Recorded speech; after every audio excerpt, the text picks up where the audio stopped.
Om Swastiastu. Assalamualaikum warahmatullahi wabarakatuh. Shalom, Namo Buddhaya. Salam sejahtera untuk kita semua.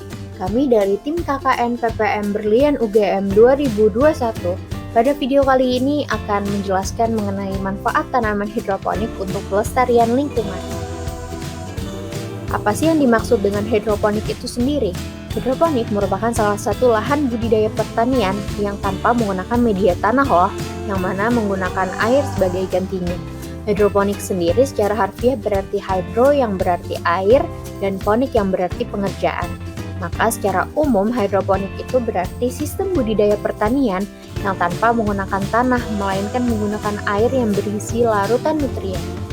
Budidaya hidroponik biasanya dilakukan di greenhouse atau rumah kaca untuk menjaga agar pertumbuhan tanaman dapat secara optimal serta terlindung dari pengaruh eksternal seperti hujan, hama penyakit, iklim, dan lain-lain. Selanjutnya, mari kita bahas mengenai jenis hidroponik. Jenis hidroponik itu dapat dibedakan dari media yang digunakan untuk berdiri tegaknya tanaman.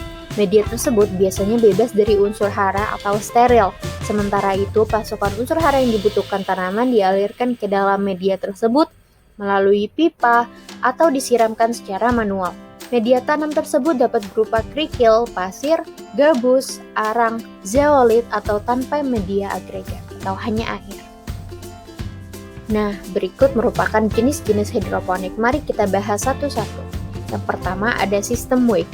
Sistem hidroponik Wake ini merupakan salah satu metode hidroponik yang paling mudah dilakukan. Pada sistem Wake, tanaman ditempatkan pada sebuah wadah yang diletakkan tepat pada sebuah penyimpanan air.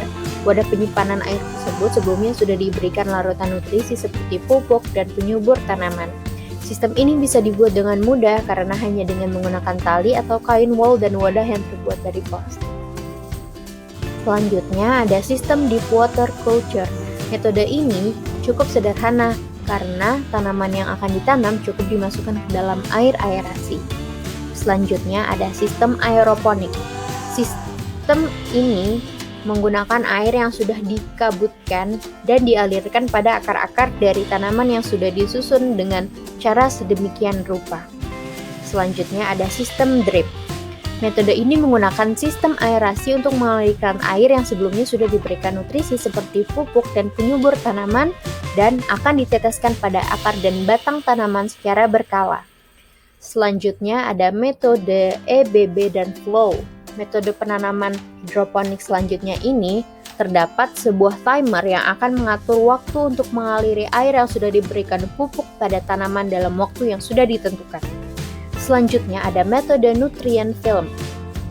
Pada metode ini, tanaman hidroponik akan secara berkala dialirkan air yang mengandung pupuk dan nutrisi lainnya dengan menggunakan pipa di bawah tanaman yang akan ditanam. Metode ini cukup berbeda dengan cara yang lainnya karena akar dari tanaman tidak akan terendam di dalam air dan hanya akan dialiri oleh air saja. Selanjutnya ada metode bubble ponic. Metode ini mengandalkan gelembung udara yang dihasilkan oleh sistem aerasi agar tanaman bisa terus tumbuh dan mendapatkan oksigen yang cukup. Dan yang terakhir ada sistem vertigasi. Teknik ini mengharuskan kita untuk mengalirkan air yang mengandung nutrisi dan unsur hara dengan menggunakan cara irigasi. Selanjutnya, mari kita bahas mengenai jenis tanaman yang dapat ditanam secara hidroponik. Yang pertama ada selada. Selada merupakan tanaman yang paling umum ditanam secara hidroponik karena dapat cepat tumbuh dengan cepat dalam sistem menanam hidroponik ini. Selanjutnya ada tomat. Selanjutnya ada kale, lobak, dan masih banyak lagi tanaman yang dapat ditanam menggunakan sistem hidroponik ini. Selanjutnya, mari kita bahas mengenai apa sih manfaat hidroponik itu sendiri buat lingkungan sekitar kita. Yang pertama, dapat sebagai penyejuk udara. Tanaman hidroponik ini dapat menjadikan udara menjadi lebih sejuk karena metode ini dikenal ramah lingkungan. Penggunaan bahan pestisida untuk penanggulangan penyakit tanaman sudah tidak diperlukan lagi pada sistem hidroponik karena resiko tanaman terserang hama juga sangat kecil sehingga udara di sekitar menjadi terasa sejuk dan segar. Yang kedua, dapat meminimalisir polusi udara. Dengan menanam tanaman hidroponik, kita dapat menangkal radikal bebas dari polusi udara. Dengan lahan sempit, termasuk di halaman rumah sendiri, tanaman hidroponik juga dapat kita kerjakan. Dan yang terakhir, dapat menambah kadar oksigen di udara. Selain manfaat hidroponik untuk lingkungan, ternyata masih banyak juga manfaat hidroponik untuk manusia. Sayuran dan buah yang dihasilkan dari menanam tanaman hidroponik ini diklaim lebih sehat dibandingkan dengan budidaya konvensional karena tidak mengandung pestisida.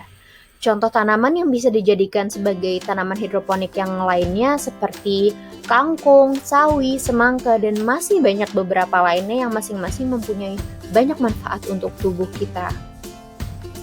Selanjutnya, mari kita bahas mengenai keuntungan dan kelemahan bercocok tanam menggunakan sistem hidroponik. Untuk keuntungannya sendiri, yang pertama, keberhasilan tanaman untuk tumbuh dapat berproduksi lebih terjamin. Yang kedua, perawatan yang lebih praktis dan gangguan hama masih bisa terkontrol. Yang ketiga, pemakaian pupuk lebih hemat dan efisien. Yang keempat, tanaman yang mati lebih mudah diganti dengan tanaman yang baru. Yang kelima, kita tidak membutuhkan banyak tenaga kasar karena metode kerja lebih hemat dan memiliki standarisasi. Yang keenam, tanaman dapat tumbuh lebih pesat dan keadaan yang tidak kotor dan rusak. Dan yang terakhir, hasil produksi berkelanjutan dan lebih tinggi dibanding dengan penanaman di tanah. Lalu, apa sih kelemahan jika kita menanam sistem hidroponik ini? Yang pertama, mungkin investasi awal yang mahal. Yang kedua, kita akan memerlukan keterampilan khusus untuk menimbang dan meramu bahan-bahan kimia yang diperlukan. Yang ketiga, ketersediaan dan pemeliharaan perangkat hidroponik agak sulit. Nah, sebelum kita akan memulai menanam hidroponik, aku akan memberi sedikit tips untuk memulai berkebun sistem hidroponik di rumah. Yang pertama, kita harus mengerti tentang sistem hidroponik itu sendiri, apa yang ingin dicoba dan dipelajari terlebih dahulu, dan apa saja sih kebutuhan yang harus disiapkan sebelum memulainya. Yang kedua, kita harus menyiapkan bibit tanaman yang akan ditanam. Sesuaikanlah dengan ukuran dari lahan hidroponik yang ada di rumah masing-masing ya.